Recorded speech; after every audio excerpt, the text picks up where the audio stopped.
intellect is given to us for forecasting, choosing a strategy for further developing, making plans and putting them into practice.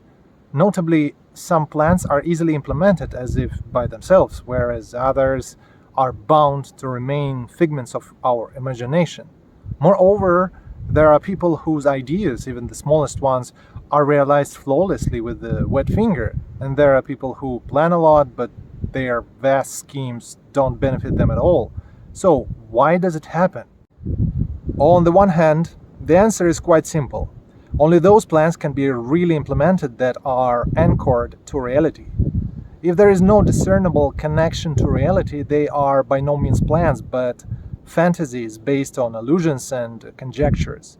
However, it is easy just in words. In fact, the line between plans and fantasies is extremely delicate. To define this boundary, let's look at such a term as intention. The concept of intention is quite old and was described by many writers and philosophers. There are even wise-ass gurus who offer trainings how to set an intention. An intention is not a tool for programming ourselves to achieve something. This is a link between our psyche and the outside world. An intention brings about conditions of the environment in accordance with our goals, which indeed might look like a miracle. Sometimes everything perfectly falls into place as if on cue.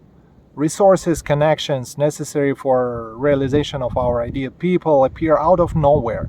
This is an example of how an intention works. Nevertheless, there is a tricky part. An intention is always based on something that we already know, already able to do with our own hands. If we know how to run a beer shop, we by all means are able to open one more. Having 2 shops, we can open 5 more and create a network. Attach delivery, additional services, and expand farther and farther. But if you, having no experience in opening even one beer shop, plan on building up a chain, you will fail for sure. If we plan something that is not supported with experience, for an intention there is nothing to hook on. Such plans fall through. Intention is a very practical and applicative feeling. I know how to do it and I will do it. Reality actually assists, as there is no need for us to learn the same lessons twice. It feels like a miracle, but if there is nothing for an intention to be attached to, all problems and trouble would bury any project alive quite quickly. This is where the difference between implementable plans and failures comes from. Actual plans are always rooted in reality and based on our previous experience. In contrast, fantasies naturally don't imply being put into practice, as there is no way of knowing how to do it. And if a person who plans real things experiences some trouble, the first thing he tries is to reduce or minimize the scale of his project. He is determined to launch at least something, because if the model itself is working, it can be expanded and developed further. It's quite the opposite with a man that has his head in the clouds, who doesn't really plan but fantasizes. Having failed in realization of his ideas, he starts building up even loftier agendas. At this point, the difference between motivations becomes visible. A man with real plans wants to create something in the real world, whereas a castle builder doesn't have that wish and just wants to prove something to someone. He seeks showing off, posing himself as a great one. Yeah, failure in opening a small beer shop is quite humiliating for him, whereas a failure in creating a worldwide retail chain is not damaging at all. A glorious goal of a great man.